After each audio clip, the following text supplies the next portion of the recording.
अब आगे पत्र नंबर 6 है कि पत्र आप सभी के मिलते हैं, पढ़कर खुशी होती है। दुख सुख दोनों ही परीक्षा के लिए हैं, ज्ञानी किसी में भी फंसता नहीं है। जो ये पत्र गुरुजी के द्वारा लिखे गए दूसरे शहर में लोगों को, सत्संगी प्रेमियों को, तो उन्हीं का सारा संकलन है इकट्ठा। इसमें पत्र नंबर 6 है जो आज पढ़ रहे हैं। मेन बात शुरुआत में ये बोली है कि ज्ञानी जो है दुख और सुख दोनों को परीक्षा समझता है। आपके सामने दुख और सुख आते हैं तो उसको क्या समझते हो? परीक्षा समझते हो या अपना दुर्भाग्य और सौभाग्य समझते हो? अगर दुख आएंगे तो बोलोगे मेरा तो बड़ा भाग्य खराब है, बोलो मेरे दुर्भाग्य है मेरा तो। सुख आएंगे तो बोलोगे मेरा बड़ा सौभाग्य, मैं तो बड़ा भाग्यशाली हूँ। लेकिन ज्ञानवान दुख और सुख दोनों को ही परीक्षा समझता है। ना वो दुख में अटकता है और ना वो सुख में अटकता है। हर एक का मन सुख में, सुखों की तरफ आकर्षित होकर अटक जाता है, फिर उसको कुछ और नहीं सूझता। और दुख में वो इतना दुखी हो जाता है, फिर उसे कुछ और नहीं सूझता। दुख को दूर करने के लिए भगवान को पुकारेगा और सुख बना रहे, बढ़ता रहे, इसलिए भगवान को पुकारेगा। लेकिन भगवान को भगवान के लिए नहीं पुकारो। स्वार्थ से ही तो प्यार करते हैं। सुख है बने रहें और बढ़ें, समाप्त ना हो, ये स्वार्थ है। दुख बहुत है, कम कर दो, ख़त्म कर दो, चला जाए, फिर कभी मेरे जीवन में दुख ना आए, स्वार्थ ही तो है अपना। तो स्वार्थ लाभ करें सब प्रीति। और स्वार्थी व्यक्ति अगर आपके पास हो तो आपको पसंद नहीं आएंगे। फलाना ना बड़ा स्वार्थी है, मतलब से बात करता है। तो क्या तुम स्वार्थी नहीं हो? तुम क्या मतलब से बात नहीं करते? तुम भी तो भगवान से मतलब से बात करते हो कि मेरा मतलब भगवान पूरा कर दे। ज्ञानवान अगर बनोगे, जीवन में प्रारब्ध के अनुसार दुख सुख आएंगे, लेकिन उनको परीक्षा समझोगे कि मुझे इसमें फंसना नहीं। ना दुखों में फंसो ना सुखों में फंसो, बस भगवान की भक्ति में लीन रहो, भगवान की भक्ति में मस्त रहो। दुख मिल गए तो उनकी मर्ज़ी, सुख मिल रहे हैं तो उनकी मर्ज़ी। दोनों में ज्ञानी आनंद में रहता है। वो बोलता है भगवान जैसी तेरी मर्ज़ी। अपनी ओर से दुखों को दूर करने का ज़रूर प्रयास करोगे, करना ही चाहिए, क्योंकि तुम आनंद स्वरूप हो, तुम सुख रूप हो। इसलिए दुख पसंद नहीं आता, किसी को भी दुख पसंद नहीं आता है, क्योंकि वो सुख रूप है। भगवान ने उसको सुख का रूप बनाया, वो आनंद स्वरूप उसको बनाया। तो जब उसका आनंद बिगड़ जाता है तो बेचैन होता है, हलचल में आता है और उसको पूरा करने की कोशिश करता है। जैसे आपके शरीर में आपकी नसें, आपकी हड्डियाँ सब अपनी जगह पर सेट हैं, फिट है। अगर वो कोई भी अपनी जगह से हट जाती है तो आपको परेशानी होती है। फिर उसको आप वापस, ये नस ऐसे हो गया, उसको ठीक से बिठा दो अपनी जगह पे। हड्डी थोड़ी टूट गई या टेढ़ी हो गई तो उसको भी सेट कर दो, तो क्योंकि कष्ट हो रहा है उससे। और वैसे आप नॉर्मल चल रहे थे तो आपको ना नसों की परवाह ना हड्डी की परवाह, याद थोड़ी करते हो। सारा दिन आप अपने शरीर की हड्डियों को याद करते हो क्या, या अपने शरीर की नसों को याद करता है क्या कोई?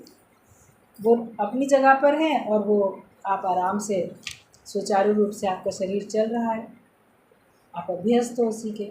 फिर किसी को कभी कोई ऐसी प्रॉब्लम आ जाती है, डॉक्टर बोलता है कि ये लाइलाज है, इसको अंत तक जब तक आपका शरीर है तब तक आपको इसको सामना करके झेलना ही पड़ेगा, सहना ही पड़ेगा। तो वो अपने मन को उसका आदती बना लेता है, तो फिर उसका ध्यान हट जाता है कि ये तो रहेगा ही रहेगा, ये चीज़ अब जाने वाली है नहीं, मुझे इस समस्या के साथ ही जीवन जीना है। तो अपने मन को वो उस हिसाब से ढाल लेता है। ज्ञानी पहले ही अपने मन को ढाल लेता है कि जो परिस्थिति आएगी मुझे उसके हिसाब से जीना है। लेकिन जो विकट है परिस्थिति या आनंद से हमें दूर करती है, शांति से हमको दूर करती है, उस परिस्थिति को अपने अनुकूल बनाने का ज्ञानी प्रयास ज़रूर करता है। प्रयास में सफल हो जाता है तो अच्छी बात है, सफल नहीं होता तो उसको कोई फ़र्क नहीं पड़ता कि हमने तो अपनी ओर से कोशिश की अपने दुखों को दूर करने की, लेकिन फिर भी अगर नहीं हुए तो अब ये परमात्मा की मर्ज़ी है। तो उसमें अटक के नहीं बैठो, सारा दिन दुख याद करते रहते हैं या सारा दिन अपने सुखों को याद करके उसी में खुश उसी में मगन रहते हैं, तो भगवान को याद नहीं करते। तो ज्ञानवान बनो, ना अपने दुखों को याद करो, ना अपने सुखों को याद करो तो केवल एक भगवान को याद करो। जो भी परिस्थिति आती है सोचो ये भी गुजर जाएगा, तो वो भी गुजर जाएगा।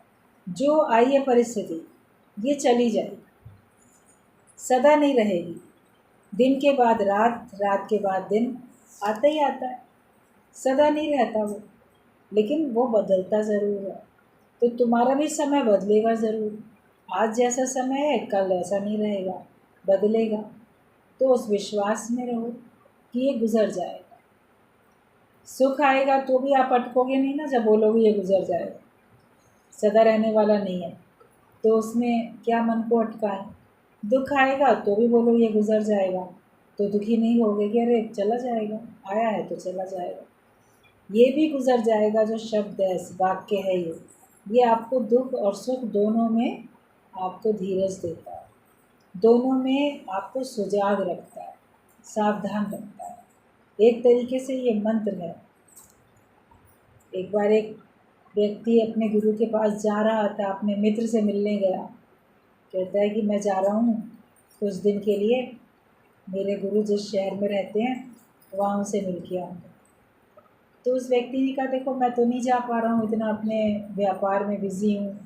गुरु के पास जाओगे तो उनसे मेरे लिए भी कोई एक ऐसा मंत्र ले आना कि जो मुझे दुख सुख में मुझे आराम से रखे, सुखी रखे, जिसको मैं हमेशा जप सकूं, जिससे मुझे हमेशा खुशी और शक्ति मिलती है।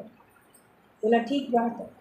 जब वो गुरु के पास गया, उसने अपने मित्र की बात बताई, तो गुरु ने कहा कि अपने मित्र को एक कागज़ में लिख के दिया कि ये भी गुज़र जाएगा, और कहा अपने मित्र को ये दे देना कि इसी को पढ़ो, इसी को जपो, इसी को याद करो, तो ये उसको दुख सुख दोनों में काम आए। अब जब ये वापस आया तो पता चला किसी ऐसे झूठे इल्ज़ाम में उसके मित्र को जेल हो गई। अब वो जेल में गए मिलने उससे, अरे ये क्या हुआ? जेल में वही बड़ा परेशान था, मैंने गलत काम नहीं किया, किसी ने मुझे धोखे से फंसा दिया, जेल में पहुंच गया। अब उसके लिए अदालत है, कानून है, सब चल रही थी कार्यवाही, मगर फ़िलहाल तो वो था वहाँ पे जेल में।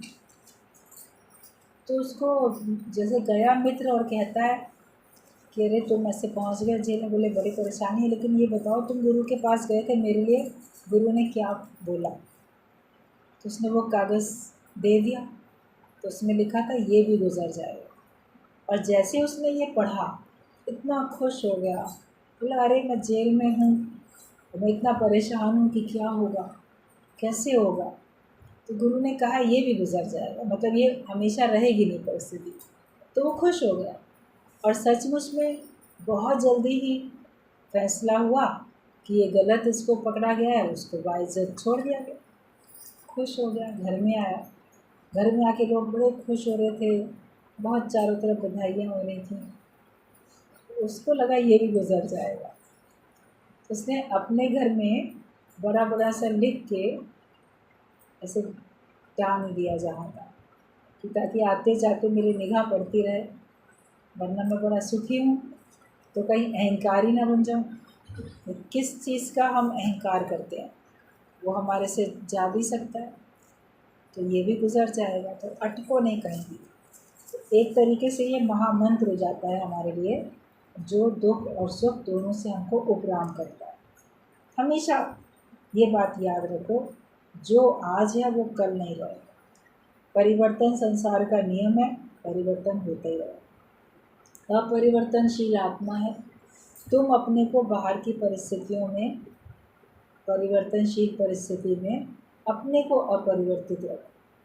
तुम स्थिर होके रहो, तुम अपने सच्चे स्वरूप में अडिग स्थिर होके रहो कि मैं जो हूँ मैं वही रहूँगा। बदलती हैं परिस्थितियाँ, बदलते हैं मौसम, बदलते हैं स्वभाव, लेकिन मैं नहीं बदलता। मतलब सब कुछ बदलता है, ये जग अदला बदली है, सब कुछ बदलता है, लेकिन एक साक्षी, एक चेतन, वो नहीं बदलता। एक जानी जानहार जो परमात्मा है वो नहीं बदलता। दृष्टा साक्षी होकर बैठो, वो नहीं बदलता। आपने अपने बचपन को भी देखा, अपनी जवानी को भी देखा, ओल्ड हो गए तो अपने बुढ़ापे को भी देख रहे हो, बहुत कुछ आपने देखा। तो अपने शरीर में कितने परिवर्तन देख लिए, मगर खुद थोड़ी बदले तुम, खुद तो वैसे ही हो। तो तुम ही हो जो नहीं बदलते हो, लेकिन बाकी सब कुछ बदलता है। तो उसमें हम क्यों अटके? जो आज है कल नहीं, तो उसमें अपना मन क्यों लगाएं? भगवान दुख देकर अपने करीब बुलाता है, इसलिए मायूस ना हो हार के तकदीर की बाजी।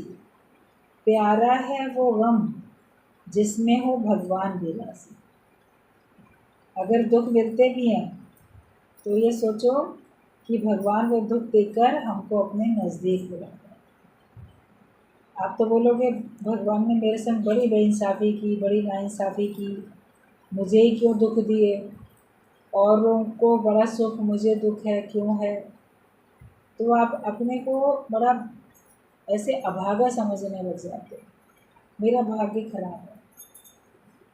अगर आपको सत्संग मिल चुका है तो भाग्यशाली हो ना, कि दुख के कारण से तुम दुख को दूर करने के लिए ही चाहें, भगवान की शरण में तो आए, सत्संग में तो आए। तो दुख देके भगवान अपने नज़दीक बुलाता है, क्योंकि दुख में आप भगवान को अधिक याद करते हो। पूजा पाठ करोगे, व्रत रखोगे, मंदिर जाओगे, कोई ऐसे दान, कोई सत्कर्म, ये सब करोगे कि मेरे दुख दूर हो जाए, और भगवान को हर समय याद भी करोगे। दुख पड़ता है तो भगवान को ज़्यादा याद करते हैं, लगातार याद करते हैं, जब तक वो दुख दूर ना हो जाए। तो प्यारा है वो गम जिसमें हो भगवान भी राजी। तो हम क्यों दुख में दुखी हो जाएं? बोले ये दुख भी मिला तो कम से कम भगवान ने अपने नज़दीक तो किया। वैसे हम उसको याद ना करते, मगर भगवान ने एक हमको दुख भेज दिया ताकि हम उसको याद करें। इसका मतलब भगवान हमें याद कर रहे थे ना, भगवान तो हमें पहले याद कर रहे थे, और उन्होंने ऐसा कोई तरीका बनाया कि हम भी याद करें। तो खुश हो जाओ कि भगवान तो पहले तुमको याद करता है। और दुख दर्द मिले जिसमें वही प्यार अमर है। आप भगवान की बड़ी भक्ति करते हो, भगवान से बड़ा प्रेम है, ऐसा कहते हो, लेकिन दुख दर्द मिले जिसमें वही प्यार अमर है। अभी मीराबाई को इतने कष्ट मिले तो आज वो अमर हो गई, इतना याद सब लोग उसको रखते हैं। और क्या अकेले मीराबाई ने भगवान कृष्ण की भक्ति करी थी अपने युग में? कितने लोग ऐसे होंगे जो भगवान की भक्ति करते हैं, पूजा पाठ भगवान की करते हैं, लेकिन जिनको कष्ट मिलते हैं और उन कष्टों में भी भगवान को भूलते नहीं हैं, वो लोगों की निगाह में आ जाते हैं, उनको लोग हमेशा याद रखते हैं। ध्रुव को, प्रहलाद को, मीराबाई को, जो जो भक्त ऐसे हुए जिनके जीवन में कष्ट अधिक आए, उन्हीं को तो आज सारा संसार अधिक याद रखता है। वो ही चमक गए, उन्हीं का नाम चमक गया। बाकी लोगों ने भक्ति की, पूजा की, भगवान से मिलके एक हो गए, मुक्त भी हो गए, लेकिन जैसे आज उनका कोई नाम नहीं है। मगर दुख के कारण से जो भक्ति है, जो प्रेम है, वो अमर हो जाता है। तभी कहा कि दुख दर्द मिले जिसमें वही प्यार अमर है। हर हालत में परमात्मा की मेहरबानी को मानते चलो, कि चमाट लगाकर भी भगवान ने अपनी तरफ बुलाया तो है। कभी माँ अपने बच्चे को आवाज़ देती रहती है, बेटा आ जाओ, घर के अंदर आ जाओ, बाहर आंगन में नहीं खेलो, सड़क पे नहीं खेलो, पार्क में नहीं खेलो, चले आओ, धूप है। तो बार बार वो आवाज़ देती रहती है। बच्चा नहीं सुनता है तो उसकी आवाज़ को अनसुना कर देता है। तो कभी फिर क्या होता है, माँ को अपना बच्चा प्यारा है, उसको उसकी सेहत प्यारी है, वो बीमार ना पड़ जाए, ये वो ज़्यादा सोचती है। तो इसके लिए वो फिर जाके बाहर बच्चे को का हाथ पकड़ेगी, गाल पे एक ज़ोर से थप्पड़ मारेगी, इतनी देर से आवाज़ दे रही हूँ नहीं सुनते हो, तो घसीट के अंदर ले जाएगी। तो थप्पड़ तो उसने मारा, लेकिन माँ का प्यार था ना उसमें, क्योंकि वो चाहती थी कि हम बीमार ना पड़ें, वो चाहती थी हम दुखी और ना हो जाएं। तो हमको बीमारी से बचाने के लिए, परेशानी से बचाने के लिए, या कहीं बाहर खेल रहे हो, कोई तुम्हें किडनैप ही ना करके ले जाए, अब शाम हो रही है, तो हमारी सुरक्षा के लिए वो माँ एक थप्पड़ मार के भी हमको अपने पास बुला के ले आती है अंदर घर में। तो भगवान भी ऐसे ही है। भगवान के लिए बोलते हैं ना, तुम ही हो माता पिता, तुम ही हो। तो भगवान हमारा माता भी है, पिता भी है। तो भगवान की आवाज़ हम नहीं सुनते, संसार में मस्त रहते हैं, माया में उनमें मस्त रहते हैं। तो भगवान दुख के रूप में एक थप्पड़ हमको मार के अपने नज़दीक कर लेता है, अपने पास बुला लेता है। तो उसमें उसका हमारे प्रति प्रेम है और हमारी सुरक्षा की भावना। वो हमारी रक्षा करना चाहता है, जन्म मरण के चक्कर से हमको बचाना चाहता है, 84 लाख से हमको बचाना चाहता है, हमको आगे दुखों से बचाना चाहता है। इसलिए भगवान हमको अपने नज़दीक कर लेता है। सत्संग में आते हैं तो हम जैसे भगवान के नज़दीक हो जाते हैं। वरना ये जीवन भोगों में ऐसे ही व्यर्थ चला जाता है। भगवान ने दुख की एक थप्पड़ मार के हमें अपनी तरफ बुला तो लिया, इस बात में भगवान की मेहरबानी को मानो। और अगर भगवान हमको अपनी तरफ नहीं बुलाता तो ये जीवन भोगों में ऐसे ही व्यर्थ चला जाता। आप विषय भोगों में पड़े रहते, दुख भी भोगते रहते तो सुख भी भोगते रहते तो भोग में ही, उससे तो ऊंचे नहीं उठ सकते थे। तो भगवान ने हमारे लिए जो उचित समझा वो किया, वरना जीवन हमारा व्यर्थ चला जाता। ये तो प्रभु ने योगी का जन्म बनाया है, तो उसके मानने की जगह शिकवे शिकायतें क्यों करें। भगवान ने हमारा ये जन्म योगी का बनाया है, हमारा योग पूरा लगेगा, तो फिर हम इसमें भगवान का शुक्र मानने के बजाय शिकवा शिकायत क्यों करते। तो भगवान तुम मुझे बड़ा शुद्ध पवित्र बनाना चाहते हो, हम बेकार में ही वापस कीचड़ में जाना चाहते थे। भगवान हमारे लिए बहुत मेहरबानी करता है, हमने तो उसके लिए कुछ नहीं सोचा, मगर भगवान ने हमारे लिए बहुत कुछ सोचा। उसने हमको इतना शुद्ध बनाने के लिए, पवित्र बनाने के लिए ज्ञान दे दिया और हमको विषयों से, विकारों से, भोगों से हमको बचा लिया, गंदगी से, बुराइयों से बचा लिया। वरना मन में भी मलिन था, तन भी मलिन, कर्म भी हमारे खराब, सब हमारे खराब होते जाते।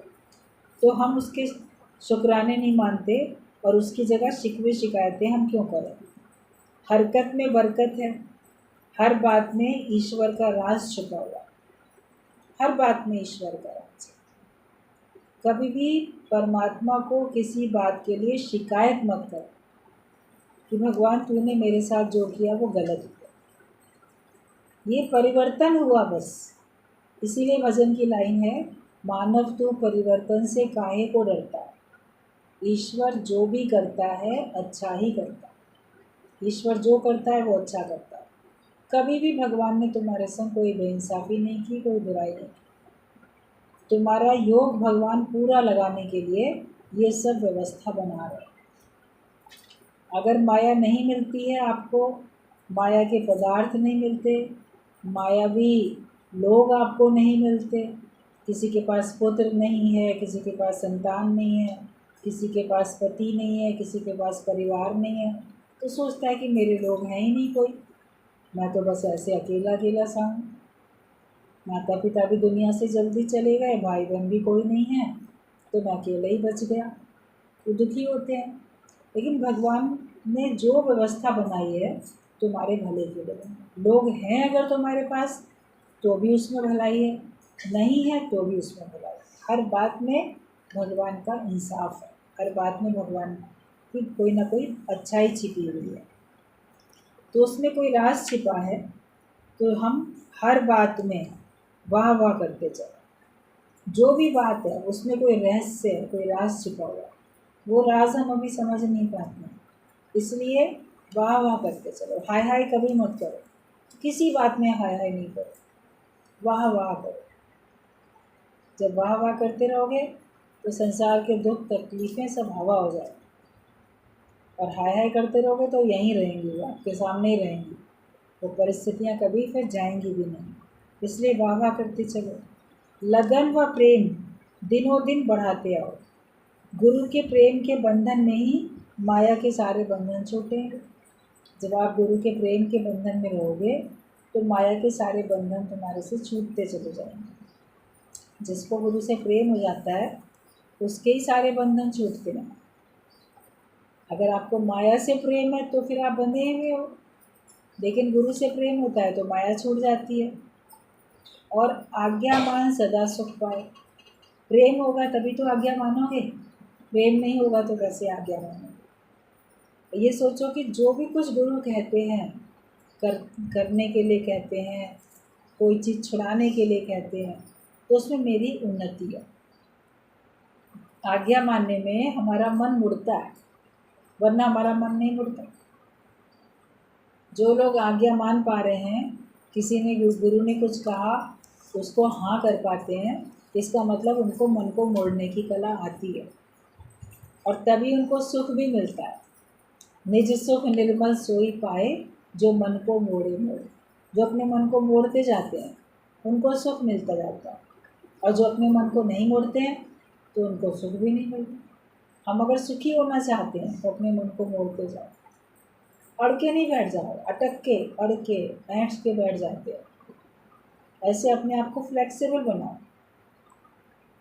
सत्संग में बोला जाता है कि जैसे नायलॉन का मोज़ा होता है वो हर एक के पैर में फिट आ जाता है। आप चप्पल जूता खरीदोगे, कोई 4 नंबर का खरीदेगा, कोई 5 नंबर का, कोई 6 नंबर का, लेकिन जो सॉक्स होगा वो बराबर एक सा होगा। वो 4 नंबर वाले जिसका पैर है, 5 नंबर वाला है, 6 नंबर वाला, सबको फिट आ जाता है, सबको ठीक आ जाता है। तो तुम अपने को ऐसा बनाओ कि कम ज़्यादा जो हो सब में फिट हो जाए, छोटी बड़ी हर परिस्थिति में अपने को फिट कर लो और सबके साथ मन के मैचिंग हो जाए। मेरा इससे मन नहीं मिलता, मेरा उससे मन नहीं मिलता, मुझे ये पसंद नहीं आता, मुझे वो पसंद नहीं आता, तुम्हें सब पसंद आए। तुम अपने आप को ऐसा बनाओ कि तुमको सब पसंद आ जाए और वाह वाह करते चलो। और लगन और प्रेम दिनों दिन बढ़ाओ, और गुरु के प्रेम के बंधन में ही माया के सारे बंधन छूटेंगे। हल्के हल्के होकर रहो। कोई भी ख्याल करना तुम्हारा धर्म नहीं है, कोई भी ख्याल करना तुम्हारा धर्म ही नहीं है। तो अपने धर्म पे चलो। जब आप सोच विचार करते हो तो तुम अपने धर्म से गिर गए। सोचना तुम्हारा धर्म नहीं है, सोचने वाले ने सोच दिया, लिखने वाले ने लिख दिया। भगवान ने तुम्हारे लिए पहले ही सोच लिया। अभी बच्चे छोटे होते हैं, उनके माता पिता उनके लिए पहले ही सोच लेते हैं, उसको कौन से कपड़े दिलाने हैं, इसको कौन से स्कूल में एडमिशन कराना है, इसको क्या करना है। बच्चों को थोड़ी सोचना पड़ता है, बच्चों के लिए उनके माता पिता सोचते हैं, इनके लिए और कौन सा सुख इनको दे दें। तो तुम भगवान के बच्चे बन जाओ, तो फिर तुम्हारे लिए तुम्हारा भगवान सोच रहा है। तुम्हें सोचने की क्या ज़रूरत है। अपने लिए बैठ के खुद विचार करते हैं, मेरा क्या होगा, आगे मैं कैसे चलूँगा, मैं कहाँ रहूँगा, मैं क्या खाऊँगा, मुझे भगवान क्या देंगे। तो तुम भगवान के बच्चे बन जाओ ना, बालकवत होके रहो। बालकवत होके रहोगे तो सदा सुखी रहोगे। जितना बड़े अपने को बनाते चले जाओगे उतना ही तुम्हारा दुख बढ़ता जाएगा। जितना वापस छोटा अपने आप को बनाओगे उतने आप अपने आप को देखोगे कि आप सुखी भी होते चले जा रहे हो। तो कोई ख्याल नहीं करो। होशियारी व पैसा परमात्मा को पाने में रुकावट है, इसलिए गुरु से गरीबी खरीद खरीद करो और गुरु से मौत खरीद करो कि मैं मुआ तो खुद खुदा हुआ। बहुत ज़्यादा कोई होशियारी रखता है ना, मैं बहुत चतुर और चालाक हूँ, तो चतुराई चालाकी जितनी अधिक रखेगा अपने जीवन में, भगवान से उतना दूर है। कहते चतुराई से चतुर्भुज नहीं पाया जाता, भोले भाव मिले रघुराई। आप सरल हृदय होके रहते हो, भोले बन के रहते हो तो भगवान मिल जाते हो। चतुराई चालाकी से माया वाले इकट्ठी कर सकते हो, लेकिन भगवान तो नहीं मिलेंगे। और उद्धार तो तुम्हारा भगवान को पाने से होगा, बेड़ा पार तो तुम्हारा भगवान को पाने से होगा। तो चतुराई चालाकी नहीं भाती भगवान को। भगवान को सरल हृदय पसंद है, भगवान को भोला भाला पसंद है। तो तुम भोले बन के रहो।